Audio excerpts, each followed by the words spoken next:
ഹരേ കൃഷ്ണ. പൊന്നുണ്ണി ഇന്ന് ശ്രീലകത്ത് മുരളീധരനായിട്ടാണ്.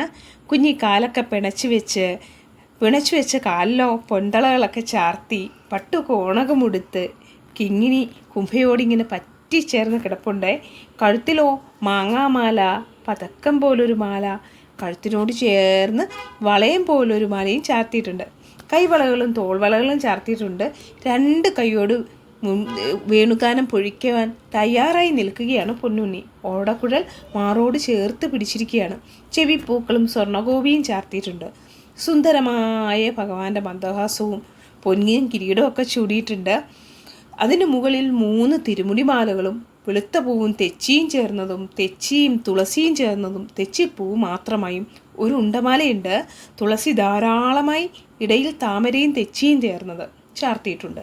വിധാനമായി താമരയും തുളസിയും ചേർന്ന 2 മാലകളും, തെച്ചിയും തുളസിയും ചേർന്ന 2 മാലകളും, തെച്ചിപ്പൂ മാത്രമായ 3 ഉണ്ടമാലകളും ചാർത്തിയിട്ടുണ്ട്. പൊന്നുണ്ണി ഇങ്ങനെ ഭക്തരെ അനുഗ്രഹിക്കാനായിട്ട് ശ്രീലകത്ത് നിറഞ്ഞു നിൽക്കുകയാണ്. എന്ത് ഭംഗിയാ കാണാൻ! കണ്ടാൽ കണ്ണെടുക്കാൻ നമുക്ക് തോന്നുകയില്ല. എത്ര മനോഹരമായ ഒരു രൂപമാണ്. തൊടുത്ത 2 കവിളുകൾ, ചുരുണ്ട മുടിയും, അതിന്മേൽ കിരീടം, അതിന്മേലെ മാലകൾ, ഒരു മയിൽപ്പീലി ചാർത്തിയിട്ടുണ്ട്. അത് കാറ്റിൽ ഇങ്ങനെ ഇളകുന്നുണ്ടോ എന്ന് സംശയം തോന്നും. പൊന്നോടക്കുഴലാണ് കയ്യിൽ. എത്ര ഭംഗിയായിട്ടാണ് പൊന്നുണ്ണി ഇങ്ങനെ ഒരുങ്ങി നിൽക്കുന്നത്. കുമ്പ നിറച്ച് പായസവും ഭക്ഷണങ്ങളെല്ലാം കഴിച്ച് വയറൊക്കെ നിറഞ്ഞ് കുമ്പയൊക്കെ നിറഞ്ഞ് നിൽക്കുകയാണേ. പ്രത്യേക ഒരു ഭംഗിയാണ് ശ്രീലകത്തെ കണ്ണനെ ഇന്ന് കാണാൻ. നമുക്കപ്പോൾ മാനസപൂജ ചെയ്താലോ? ആ കുഞ്ഞിപ്പാദങ്ങളിൽ തൊട്ട് നമസ്കരിച്ച്, എന്ത് ഭംഗിയുള്ള ആ കുഞ്ഞിപ്പാദങ്ങൾ, സ്വർണ്ണത്തളയോടുകൂടിയ ആ കുഞ്ഞിപ്പാദങ്ങളിൽ തൊട്ട് നമസ്കരിച്ച്, കുംഭയോട് പറ്റിച്ചേർന്ന് കിടക്കുന്ന പൊന്നരിഞ്ഞാണത്തിൽ തൊട്ട് നമസ്കരിച്ച്, ആ കുഞ്ഞിക്കൈ 2ലും തൊട്ട് നമസ്കരിച്ച്, ആ മുരളീഗാനം പൊഴിക്കുന്ന സ്വർണ്ണ കൊണ്ടുള്ള ഓടക്കുഴലിൽ തൊട്ട് നമസ്കരിച്ച്, മാറിടത്തിൽ തൊട്ട് നമസ്കരിച്ച്, നെറുകയിൽ നമസ്കരിച്ച്, 2 കവിളിലും മുത്തം കൊടുത്ത്, 2 കൈ കൊണ്ട് നമ്മുടെ ഉണ്ണിക്കണ്ണനെ നമുക്ക് ചേർത്ത് പിടിക്കാം. കണ്ണാ, ഞങ്ങളെ വിട്ടു പോകല്ലേ കണ്ണാ, ഞങ്ങളിൽ നിന്ന് ഒരിക്കലും അകന്നു പോകല്ലേ കണ്ണാ, നിൻ്റെ സാന്നിധ്യം എൻ്റെ കൂടെ ഉണ്ടാകണേ, ഇതുപോലെ എന്നെ ചേർന്ന് നിൽക്കണേ ഉണ്ണിക്കണ്ണാ, നീ എൻ്റെ അടുത്തുണ്ടെങ്കിൽ മറ്റൊന്നും വേണ്ട എൻ്റെ പൊന്നുണ്ണിക്കണ്ണാ, നീ എന്നിൽ അലിഞ്ഞു ചേരണേ കണ്ണാ, നീയല്ലാതെ മറ്റാരും ആശ്രയം ഞങ്ങൾക്കില്ലേ. സർവതന്ത്ര പാദത്തിൽ സമർപ്പിക്കുന്നു ഉണ്ണിക്കണ്ണാ. ഗുരുവായൂരപ്പ, ഒന്ന് കാണാൻ എത്ര കൊതിക്കുന്നുണ്ട് ഞങ്ങൾ. ഒന്ന് കാണാൻ, ആ തിരുമുന്നിൽ ഒന്ന് വന്ന് കാണാൻ വേണ്ടി എത്ര കഷ്ടപ്പെടുന്നുണ്ട് കണ്ണാ ഞങ്ങൾ. എൻ്റെ കണ്ണൻ കാണുന്നില്ലേ ഇതൊക്കെ?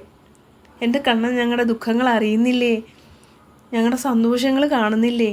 നീ തന്ന നന്മകൾക്കെല്ലാം 1000 നന്ദി, 1000 നന്ദി ഗുരുവായൂരപ്പ. ഭഗവാനെ നമുക്ക് ദീപധൂപ ആരതി ഒഴിയാം. അടിമുടി ആ പദം തൊട്ട് നെറുക വരെ ദീപ ധൂപ ആരതി ഒഴിയാം. മനസ്സ് നിറയാണ് കണ്ണാ. എന്നിട്ടോ എന്താ നൈവേദ്യം? അത് ഊട്ടാൻ നമുക്ക് പായസം കൊടുക്കാം, പഴം കൊടുക്കാം, എല്ലാം കൊടുത്ത് നമ്മൾ നമ്മുടെ കണ്ണനെ അണിയിച്ചൊരുക്കി ഭക്ഷണം കൊടുത്തു, ദീപധൂപ ആരതി കൊടുത്തു നമ്മൾ ഇരുത്തിയിരിക്കുകയാണ്. ഇതിലും വലുത് എന്താണ് കണ്ണാ നമുക്ക് വേണ്ടുന്നത്? ദിവസവും മാനസപൂജ ചെയ്യാൻ പറ്റുന്ന കുറേ ഭക്തരാണ് നമ്മൾ. കണ്ണൻ്റെ ഗോപികമാരായ നമ്മൾ, ഗോപീഗോപന്മാരായ നമ്മൾ ഓരോരുത്തരും ദിവസവും നമ്മുടെ കണ്ണനെ നമ്മൾ മാനസപൂജ ചെയ്യുന്നുണ്ട്. ഈ ലോകത്തിലെ ഏറ്റവും വലിയ പൂജയായ മാനസപൂജ ചെയ്യുന്നു കണ്ണാ ഞങ്ങൾ. ഞങ്ങളുടെ മനസ്സ് നിറയെ ഞങ്ങളുടെ കണ്ണനാണ്. ശ്രീലകത്ത് നിറഞ്ഞു നിൽക്കുന്ന ആ കണ്ണൻ ഞങ്ങളുടെ മനസ്സാകുന്ന ശ്രീലകത്തും അതാ നിറഞ്ഞു നിൽക്കുകയാണ്. ഞങ്ങൾ ഊട്ടി ഉറക്കുകയാണ് ഞങ്ങളുടെ കണ്ണനെ. ഇതിലും വലുതായി ഈ ജന്മം എന്തു പുണ്യമാണ് നമുക്ക് വേണ്ടുന്നത്. കൃഷ്ണ, ഗുരുവായൂരപ്പ, ഞങ്ങളെ അനുഗ്രഹിക്കണേ. നിൻ്റെ അനുഗ്രഹം ഞങ്ങളുടെ കൂടെ ഉണ്ടാകണേ കൃഷ്ണ. കൈവിടല്ലേ കണ്ണ.